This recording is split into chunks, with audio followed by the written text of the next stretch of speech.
ভেনেজুয়েলার অবস্থা খুবই খারাপ। তো আবার বলতে পারেন যে তাহলে ঢাকায় কিভাবে ভূমিকম্প অনুভূত হয়, কিছুদিন আগে নরসিংদীতে হলো, এটা কিভাবে হয়? আসলে ধরেন আপনাকে লজিক্যালি বোঝাই।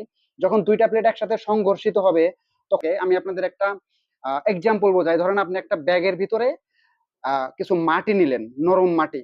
এই নরম মাটির ভিতরে আপনি একটা হাজার হাজার মানুষ মারা গেছে। এমনকি বিভিন্ন নিউজ চ্যানেলে বলা হচ্ছে মৃতের সংখ্যা প্রায় লাখ ছাড়িয়ে যেতে পারে। প্রথমে 7.2 মাত্রা ভূমিকম্প হবার পরে 39 সেকেন্ড পরে আবারও 7.5 মাত্রার ভূমিকম্প হয়েছে। তাহলে বুঝুন যে আসলে কতটা ক্ষতিগ্রস্ত হয়েছে। ভিডিওতে দেখলে আসলে নিজেকে ঠিক রাখা যায় না। বিভিন্ন বিল্ডিং এমন ভাবে ধসে পড়ছে যে প্রত্যেকটা ফ্লোর একটার সাথে আর একটা মিশে গেছে, এই রকমের অবস্থা। আসলে ভূমিকম্প কেন হয়? ভূমিকম্প হওয়ার কারণ হচ্ছে আমরা যে পৃথিবীতে বাস করি, এই পৃথিবী হচ্ছে বিভিন্ন প্লেটের মধ্যে ভাগ করা। যেমন আমরা ইন্ডিয়ান প্লেটে বসবাস করি, আমাদের পাশে মায়ানমারেরও একটা প্লেট আছে। তো একটা প্লেট আর একটা প্লেটের সাথে এরকম সংযুক্ত থাকে। আবার কিছু কিছু প্লেট আছে হাজার হাজার বছর আগে দুই প্লেট একসাথে এভাবে সংঘর্ষিত হয়ে একটা প্লেটের সাথে আর একটা প্লেট এভাবে উপরে উঠে গেছে।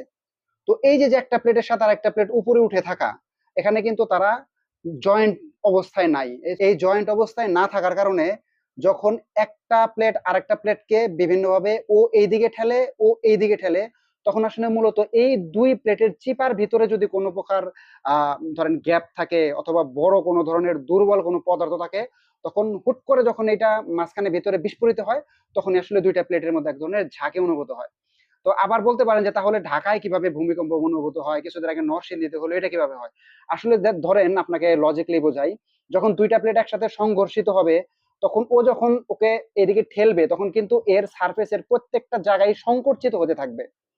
তো যখন ঢাকার এই ভূগর্ভস্থের নিচে যদি কোনো ধরনের এরকমের ফাঁকা জায়গা থাকে, আমি আপনাদের একটা এক্সাম্পল বোঝাই। ধরেন আপনি একটা ব্যাগের ভিতরে কিছু মাটি নিলেন, নরম মাটি। এই নরম মাটির ভিতরে আপনি একটা বেলুন ফুলিয়ে দিলেন, ছোট্ট একটা বেলুন ফুলিয়ে দিয়ে যদি একদিক থেকে ওটাকে চাপ দিতে থাকেন, তখন কিন্তু বেলুনটা চাপ সহ্য করতে না পেরে ফুটে যাবে। যখনই ওই ছোট বেলুনটা ফুটে যাবে, তখন কিন্তু ওখানে এক ধরনের একটা ঝাঁকি অনুভূত হবে। তো এটাই আসলে মূলত ভূমিকম্প হবার মূল কারণ। তাছাড়া সমুদ্রের ভূগর্ভস্থ থেকে অনেক সময় ভূমিকম্প হয়, লার্ভা থেকে অনেক সময় ভূমিকম্প হয়, এটা ভিন্ন বিষয়। তবে আমরা সচরাচর যে ছোটখাটো ভূমিকম্প আমাদের দেশে অনুভূত করি, এটা আসলে মূলত ওই প্লেটের মাঝখানে যে গ্যাপ গুলো থাকে অথবা কোনো কণা বা কোনো পদার্থ থাকে, সেগুলো যখন সংঘর্ষিত হয়ে যখন ফুটে যায় বা কোনো গ্যাপ পূরণ হয়, তখন আসলে ঝাঁকিটা অনুভূত হয়। একটাবার চিন্তা করুন যে এরকমের অবস্থা যদি আমাদের দেশে হয়, তাহলে কি অবস্থাটা হবে?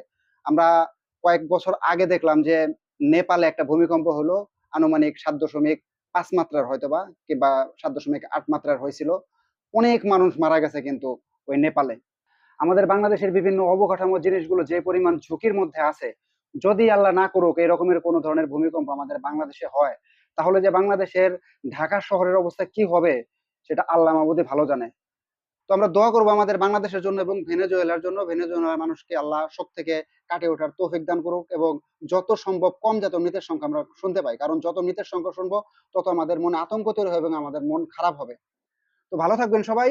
সবাই বাংলাদেশের জন্য দোয়া করবেন যাতে আমাদের দেশে এই ধরনের বড় ধরনের ভূমিকম্প না হয়। আসসালামু আলাইকুম।